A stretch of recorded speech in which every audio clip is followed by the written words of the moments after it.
that I'm getting ready. I'm fixing to do it. I'm going to do it next time.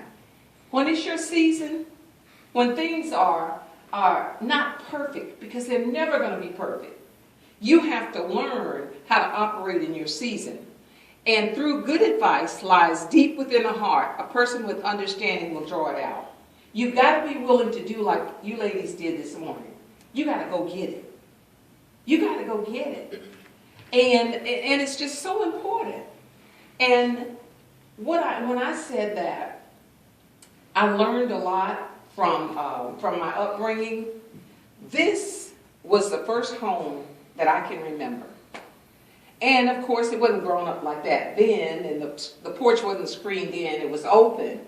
But I could remember my mother and my aunt that just passed, they lived together, and each one of them had 3 children. And we lived in a 1-bedroom home. And the living room served as a 2nd bedroom. There was a fireplace, there was a bed on that side, a bed on that side, and then in the other bedroom where my mom and the 3 of us, there were 2 beds. My brother slept at one end, I slept at the other, and the baby slept with her.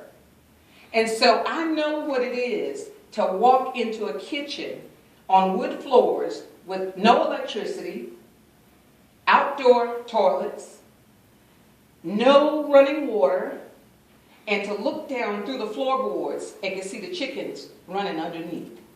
I know what it feels like. I've been there. So when I talk to you about homeownership, I talk to you from humble beginnings. And to let you know and to encourage you that you can move up. I could have stayed there and said, I can't do any better than my parents. Okay? But instead of doing that, we moved to Florida. And as with the Jeffersons, it said, moving on up. To move from King Street to this apartment building here in Hallandale, Florida. And we lived in apartment number 5. I'll never forget it. And why I will remember that apartment building so very much is, again, me, my mom, and my sisters and brothers, and I think there was another child by that time, lived there. And on a Saturday morning, right about this time, they would come knock on the door. And rent was $12 a week. $12 a week. And there were some weeks when we didn't even have it. And my mom would be off ironing or doing something else for somebody because she did house cleaning during the week. And she would say, don't hide, just go to the door and tell them we don't have it today. And I made up my mind right there. And I said, you know what? It wasn't that I made up my mind to be a realtor. I said 2 things. When I get big, that's what I used to say. And I think we all thought when we grow up we'd be big.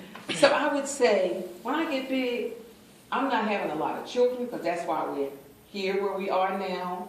And most of the women in there were single moms with children that they had to raise.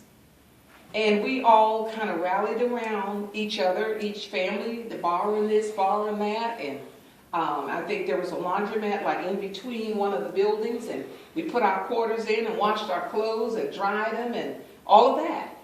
And I said 2 things. I'm not going to have a lot of children because I think that's why we're where we are now. And I don't want anybody to have to come knock on the door for money.